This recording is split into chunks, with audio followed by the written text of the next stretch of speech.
आज शनिवार का दिन है जिस दिन अपन इस दरिद्रता से मिलने के लिए पीपल के पेड़ के नीचे आए हैं। हिंदू धर्म में ये दिन पीपल के वृक्ष के लिए पूजनीय होगा। जो भी शनिवार के दिन पीपल के वृक्ष की पूजन करेगा, दूध चढ़ाएगा या मिष्ठान का भोग लगाएगा, लक्ष्मी और नारायण उसके घर में प्रवेश कर जाएगा। लक्ष्मी और नारायण उसके घर में प्रवेश करेगा। पुराण की कथा कह रही है कि दुनिया के सारे तीर्थ नहीं जा सकते, पृथ्वी की सारी नदियों में स्नान नहीं कर सकते, पवित्र नदियों में आप स्नान नहीं कर सकते, या किसी भी तीर्थ में जाकर एक रात्रि भी विश्राम नहीं कर सकते, या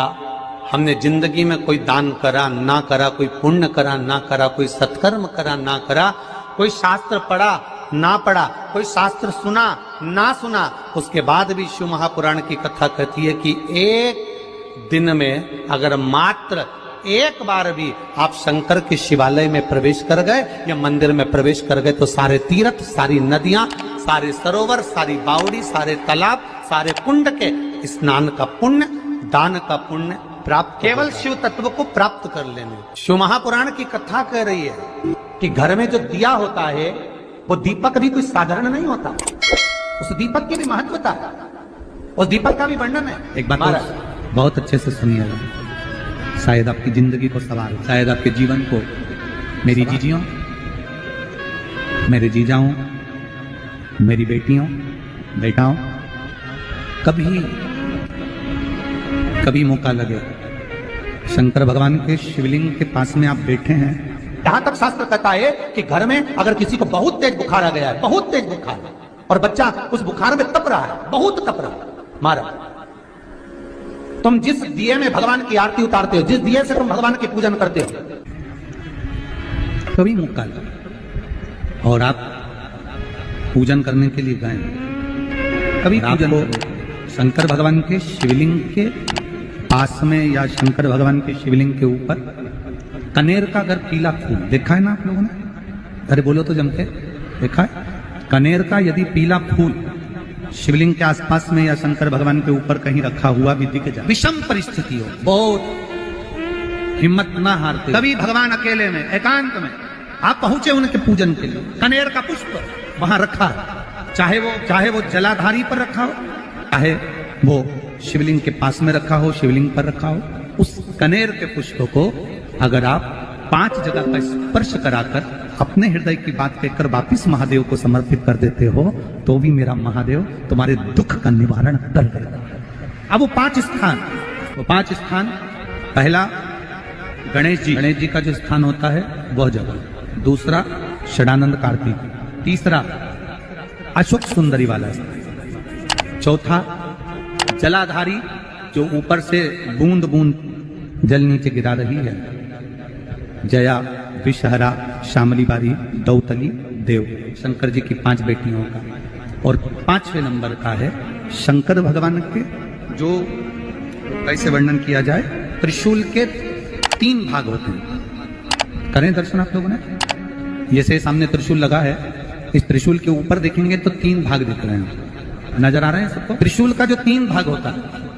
उस 3 भाग का जहां ज्वाइंट होता है, जहां मिलता है, एक जगह पर देखो तीनों भाग एक जगह पर मिले हुए, 3 भाग का जहां मिलन होता है, पंचम स्थान,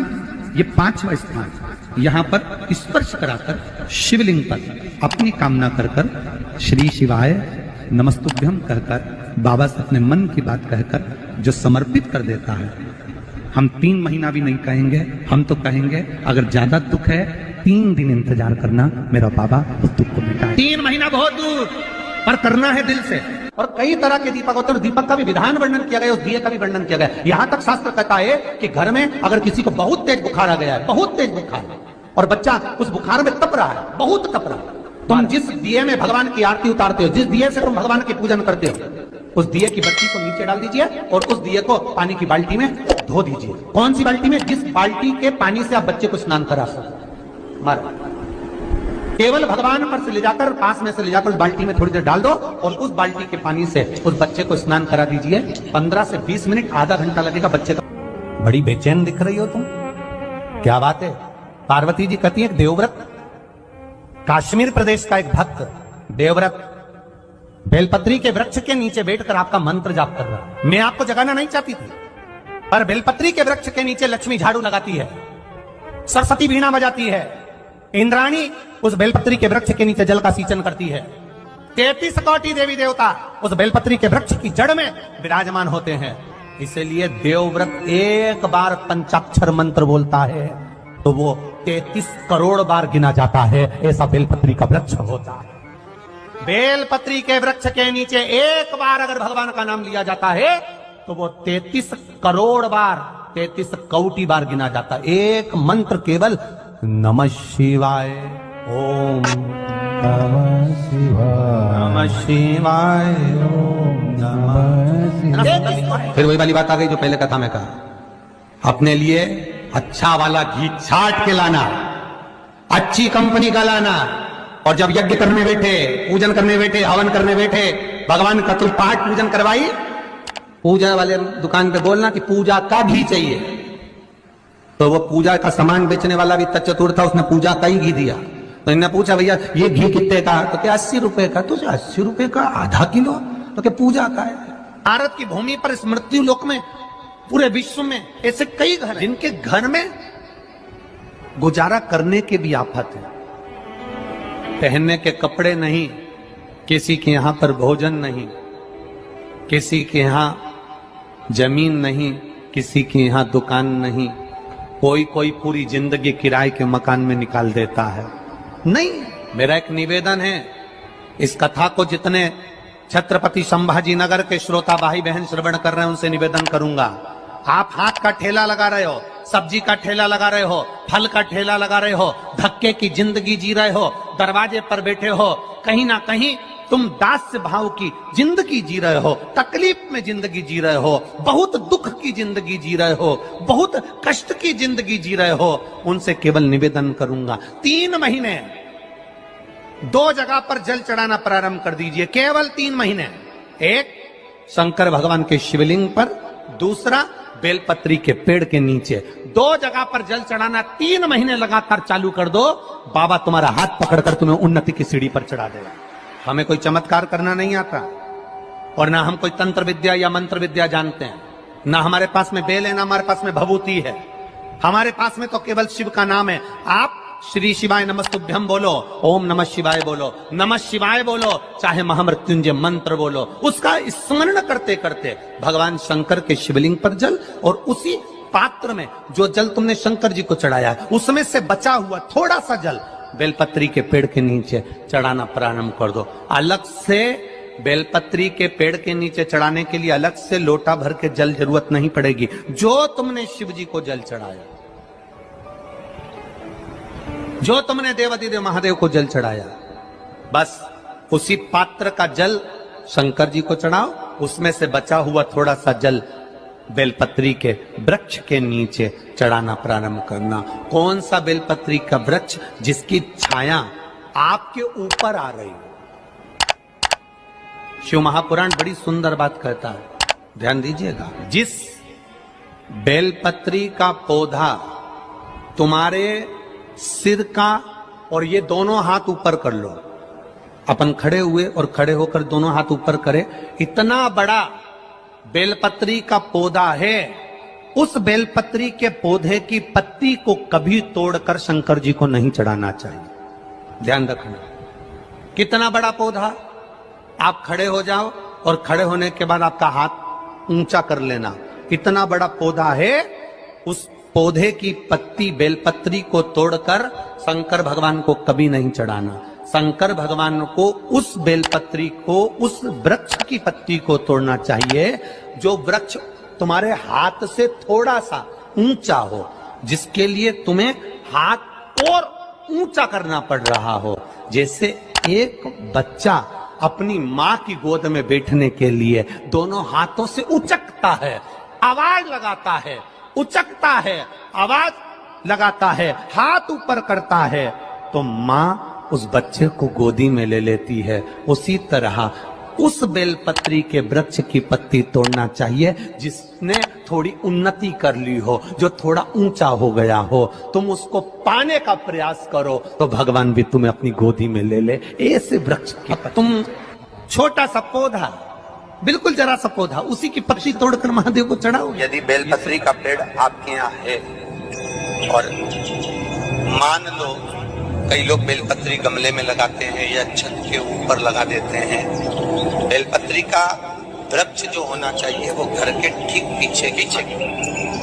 या बेलपत्री का वृक्ष अगर पीछे नहीं है तो आप अपने घर से जब बाहर निकलते हैं तो राइट हैंड की ओर बेलपत्री का वृक्ष होना। आप जब घर से प्रवेश कर रहे हैं बाहर की ओर निकल, वो सुख का अनुभव करें।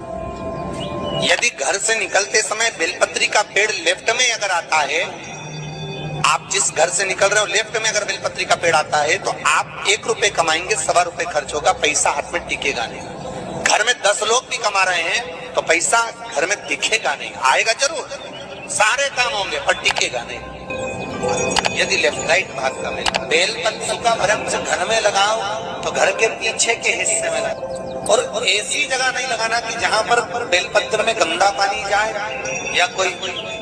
गंदी बस। 33 करोड़ देवी देवता बेलपत्री के पेड़ के नीचे सोमवार के दिन, कोई रविवार के दिन, कोई मंगलवार, कोई बुधवार, कोई गुरुवार, कोई शुक्रवार, कोई शनिवार के दिन बेलपत्री के नीचे आकर 33 करोड़ देवी देवता हो तब करते हैं, साधना करते हैं। एक बेल चौकी ऐसी होती है, शंकर पर अगर चढ़ी हुई है तो वापिस उतार कर धोकर फिर शिव को चढ़ा सकते। किसी व्यक्ति से कोई काम करवाना है, वो काम नहीं कर रहा, कोई फाइल आगे नहीं बढ़ रही है, कोई कार्य अटक रहा है, या फिर कहीं रुपया पैसा अटक गया हो, नहीं निकल रहा हो, तो एक जल के पात्र में जल भरकर 5 बेलपत्री शिव जी को समर्पित कर कुंदकेश्वर महादेव का नाम लेकर एक सफेद पुष्प बेलपत्री के ऊपर जो शिव जी को चढ़ाई है उस पर समर्पित कर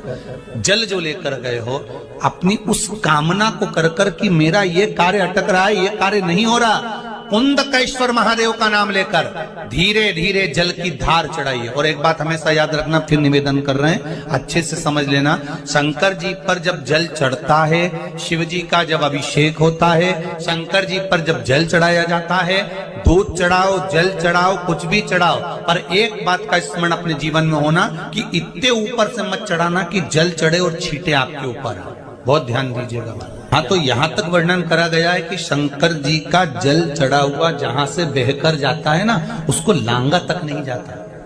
यहाँ लांगते हैं क्या? नहीं ना, परिक्रमा भी करेंगे तो वहीं से लौट कर वापिस उधर जाएंगे। शिव जी का जहां से जल बहकर जा रहा हो, चढ़ा हुआ जल जहां से बहकर जा रहा हो, उसको लांगा तक नहीं जाता। और कई लोग बड़े बड़े आनंद में शंकर जी पे इतनी ऊपर से जल चढ़ाएंगे तो वो छींटे पूरे अपने ऊपर आना चाहिए, शरीर पर आना चाहिए। नहीं, उसका दोष है महाराज, उसका दोष है।